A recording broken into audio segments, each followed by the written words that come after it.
Hi praise lord. ఎంతమంది ఇవాళ Bible చదివారు? ఒకవేళ చదవకపోయి ఉంటే నాతో కలిసి కొలస్సీయులకు రాసిన పత్రిక 2వ అధ్యాయం చదువుకుందాము. మీ దగ్గర బైబిల్స్ ఉన్నట్లయితే దయచేసి ఇంత తెరిచి చదవండి. ఒకవేళ లేనట్లయితే స్క్రీన్ మీద వాక్యం వస్తుంది. దాన్ని చూసి అయినా చదవవలసిందిగా కోరుచున్నాను. మీ కొరకును లవోదకయ వారి కొరకును శరీర రీతిగా నా ముఖము చూడని వారందరి కొరకును నేను ఎంతగా పోరాడుచున్నానో మీరు తెలుసుకొని గోరుచున్నాను. వారు ప్రేమయందు అతుకబడి సంపూర్ణ గ్రహింపు యొక్క సకలైశ్వర్యము కలిగిన వారై దేవుని మర్మమై ఉన్న క్రీస్తును స్పష్టముగా తెలుసుకున్న వారై తమ హృదయములలో ఆదరణ పొందవలనని వారందరి కొరకు పోరాడుచున్నాను. బుద్ధి జ్ఞానముల సర్వ సంపదలు ఆయన యందే గుప్తములై ఉన్నవి. ఎవడైనను చక్కని మాటల చేత మిమ్మును మోసపరచకుండునట్లు ఈ సంగతిని తెలుపుచున్నాను. నేను శరీర విషయంలో దూరంగా ఉన్నను, ఆత్మ విషయంలో మీతో కూడా ఉండి మీ యోగ్యమైన ప్రవర్తనను క్రీస్తునందలి మీ స్థిర విశ్వాసమును చూచి ఆనందించుచున్నాను. కావున మీరు ప్రభువైన క్రీస్తు యేసును అంగీకరించిన విధముగా ఆయన యందు వేరుపారిన వారే ఇంటి వలె కట్టబడుచు మీరు నడుచుకొనిన ప్రకారముగా విశ్వాసమందు స్థిరపరచబడుచు కృతజ్ఞతాస్థుతులు చెల్లించుట యందు విస్తరించుచు ఆయన యందుండి నడుచుకొనుడి. ఆయనను అనుసరింపక మనుషుల పారంపర్యాచారమును అనగా ఈ లోక సంబంధమైన మూల పాఠములను అనుసరించి మోసకరమైన నిరర్ధక తత్వ జ్ఞానము చేత మిమ్మును చెరపట్టుకొని పోవువాడెవడైనా ఉండునేమో అని జాగ్రత్తగా ఉండుడి. ఏలయనగా దేవత్వము యొక్క సర్వ పరిపూర్ణత శరీరముగా క్రీస్తునందు నివసించుచున్నది. మరియు ఆయన యందు మీరును సంపూర్ణులై ఉన్నారు.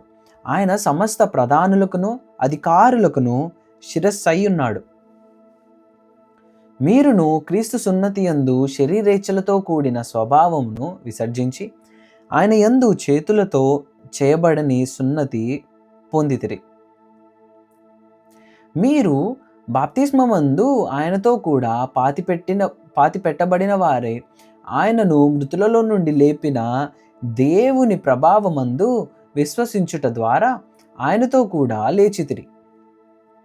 మరియు అపరాధముల వలనను శరీరమందు సున్నతి పొందక యుండుట వలనను మీరు మృతులై ఉండగా దేవుడు వ్రాత రూపకమైన ఆజ్ఞల వలన మన మీద రుణముగాను మనకు విరోధముగాను నుండిన పత్రమును మేకులతో సిలువకు కొట్టి దాని మీద చేవ్రాతను తొడిచివేసి మనకు అడ్డము లేకుండా దానిని ఎత్తువేసి మన అపరాధములన్నిటినీ క్షమించి ఆయనతో కూడా మిమ్మును జీవింపచేసెను.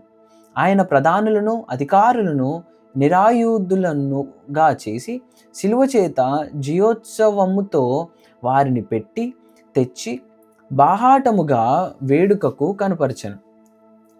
కాబట్టి అన్నపానముల విషయములోనైనను పండుగ అమావాస్య విశ్రాంతి దినము అనునాటి విషయంలోనైనను మీకు తీర్పు తీర్చనెవనికి అవకాశం ఇయ్యకుడి.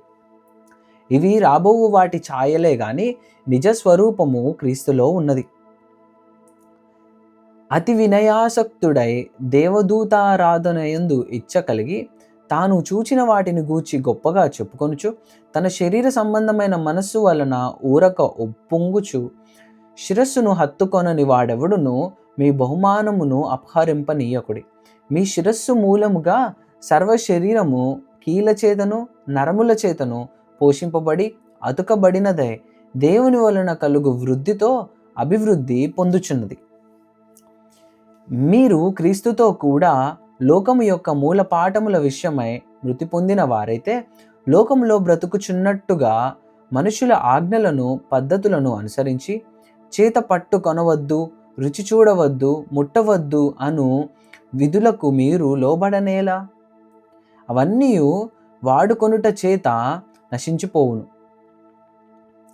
అట్టివి స్వేచ్ఛారాధన విషయంలోనూ వినయ విషయములోనూ దేహశిక్ష విషయములోనూ జ్ఞానరూపకమైనవని ఎంచబడుచున్నవే గాని శరీరేచ్ఛా నిగ్రహ విషయములో ఏమాత్రమును ఎన్నిక చేయదగినవి కావు.